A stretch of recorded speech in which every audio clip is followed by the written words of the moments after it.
Guys, mimi nataka nimpongeze Diamond Platnumz, na huu ndio ukubwa. Huu ndio ukubwa. Don't call yourself you are a goat. Don't call yourself you are a big fish. Don't call yourself wewe ni giant. Alafu uwezi kufanya vitu ambavyo vitauthibitisha ugiant wako.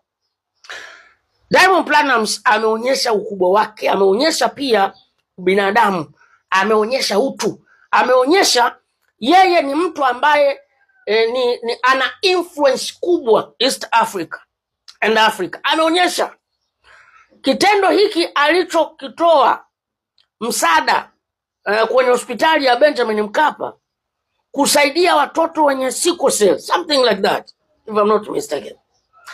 This is what we call a god, a giant, nembo, iconi.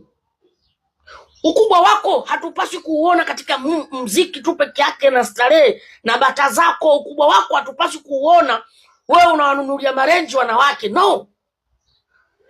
Tunapaswa kuona pia ukubwa wako, mchango wako katika jamii, kwa sababu mpaka unafikia hatua you call yourself goat, giant, big fish. It means jamii ndio imekunyanyua wewe mpaka ukapata kiburi. Umerudisha nini kwa jamii? Tunamuuliza Alikiba, amerudisha nini kwa jamii? Tunamuuliza Harmonize, umerudisha nini kwa jamii? Tunamuuliza Rayvanny, umerudisha nini kwa jamii? These are those who call themselves big fish, giant. Nimepack Rolls Royce nje, sijui nini, naishi unapulizwa na upepo wa Mungu. Unapulizwa na upepo wa Mungu, utazikwa tu. Utakufa, utazikwa. Huo upepo wa Mungu utakupuliza huku chini. Umefanya nini kwa jamii yako? Give back to the society. Unapokuwa unajiita wewe ni big fish, wewe ni giant, tunataka kuona unafanya uthubutu wa Diamond Platnumz.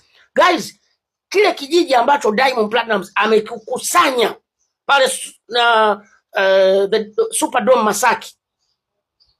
Guys, hili ni tukio kubwa. Sijui watu mnalichukuliaje. Hiki ni kitu kikubwa ambacho kuna hata watu ambao wana nafasi kubwa, wana uchumi mkubwa zaidi ya Diamond aliyokuwa nao, hawajaweza kufanya kitu kama hiki. Kuna watu wana uchumi mkubwa, wana influence kubwa, wana connection kubwa, hawajafanya.